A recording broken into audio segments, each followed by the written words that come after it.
بسم اللہ الرحمن الرحیم وبہ نستعین اما بعد۔ ابھی ہم اور آپ نے 15 اگست کے یوم آزادی کے موقع پر عمارت شریعہ بہار اڑیسہ و جھارکھنڈ کے مرکزی دفتر میں پرچم کشائی کی ہے، اور اس کے بعد جو اس کا ترانہ ہے وہ پڑھا گیا اور اس موقع پر خوشی منائی گئی، مٹھائی تقسیم کی گئی، باضابطہ بیٹھ کر ہم اور آپ آزادی کی تاریخ کو سن رہے ہیں۔ میں صرف آپ حضرات سے 2 باتیں مختصراً عرض کروں گا۔ پہلی بات تو یہ ہے کہ ہمیں اور آپ سب کو اپنی تاریخ سے واقف ہونا چاہیے اور نئی نسل کو واقف کرانا چاہیے۔ اپنی تقریر کا، اپنی تحریر کا، اپنی مجلسوں کا اسے موضوع بنانا چاہیے کہ اس ملک کی آزادی کس طرح ہوئی اور اس ملک کی آزادی میں ہندوستان کے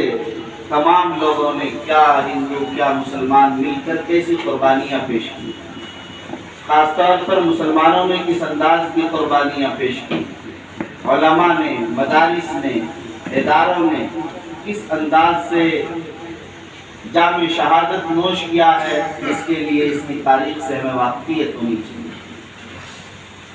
اللہ جزائے خیر دے حضرت امیر شریعت صاحب حضرت مولانا سید محمد ولی رحمانی صاحب نور اللہ مرقدہ کو کروٹ کروٹ چین و سکون نصیب فرمائے اور جنت الفردوس میں اعلیٰ مقام نصیب فرمائے۔ انہوں نے چند سال پہلے باضابطہ سیمینار کیا اور باضابطہ یہ بتایا کہ آزادی کی پہلی جنگ 1857 والی جنگ نہیں ہے،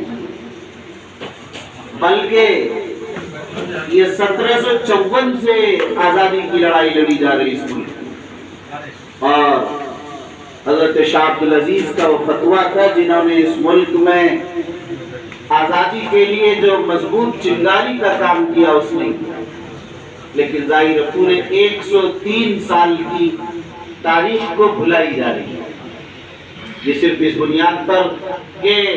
1754 سے لے کر 1857 تک کی جتنی جنگیں ہوئی ہیں اس میں ہندوؤں کی کوئی قربانی نہیں رہی، نہ اس میں کوئی خاص قابل ذکر ان میں سے کسی نے اپنا خون پیش کیا۔ یہ پہلی جنگ آزادی 1857 کی جس میں تقریباً 5000 ہندوؤں کو بھی ظاہر ہے کہ اپنا خون پیش کرنا پڑا، یہ پہلی بات ہے، اسی لیے اس انداز کی بات کہی جا رہی ہے۔ لیکن ہمیں کم از کم واقفیت ہونی چاہیے اور ہماری نسل کو اس سے واقف ہونا چاہیے کہ 1754 سے مسلمان اس ملک کی آزادی کے لیے انگریزوں سے کی غلامی سے اپنے آپ کو چھڑانے کے لیے اور اس ملک کی تعمیر و ترقی کے لیے 1754 سے وہ کوشاں رہے۔ ظاہر ہے یہ تو آزادی کا ایک جزیہ ہے، لیکن ایک بڑا المیہ جو اس قوم اور اس ملت کا ہے وہ یہ ہے کہ ہم اور آپ غفلت میں رہتے ہیں۔ یعنی ابھی چاہے منی پور کا واقعہ ہو گیا ہو یا میوات کا یہ فساد نو کا ہو رہا ہو یا اس سے پہلے ابھی UCC کا مسئلہ چلا، یہ بڑے بڑے واقعات جس نے پورے ملک میں پوری دنیا کے کان کھڑے کر دیے، لیکن صحیح بات یہ ہے ہم میں سے بڑا طبقہ اس سے آج بھی واقف نہیں کہ کیا ہو رہا ہے، وہ بالکل نہیں جانتے کہ کہاں کیا معاملات پیش ہے۔ اگر ایسی غفلت کی زندگی مسلمان گزارنے لگے تو آپ اندازہ کر سکتے ہیں کہ پھر کیا ہوگا۔ اس وقت صرف یہی پیغام ہے کہ آپ جاگے رہیں، بیدار رہیں، ہوشیار رہیں، چوکنا رہیں، اپنی تاریخ سے واقفیت رہیں، اپنے حقوق سے واقف رہیں اور ان حقوق کے مطالبے کے لیے کمر بستہ رہیں۔ یہ بنیادی ضرورت ہے۔ صرف اسی بات کے لیے میں نے سوچا کہ آپ حضرات کے سامنے کچھ بات ہو جائے۔ بس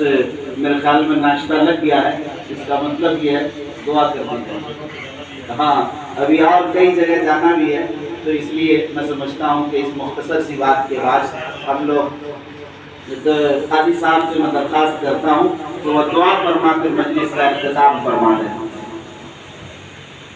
بسم اللہ الرحمن الرحیم، اللہم صل علی محمد و علی آل محمد کما صلیت علی ابراہیم و علی آل ابراہیم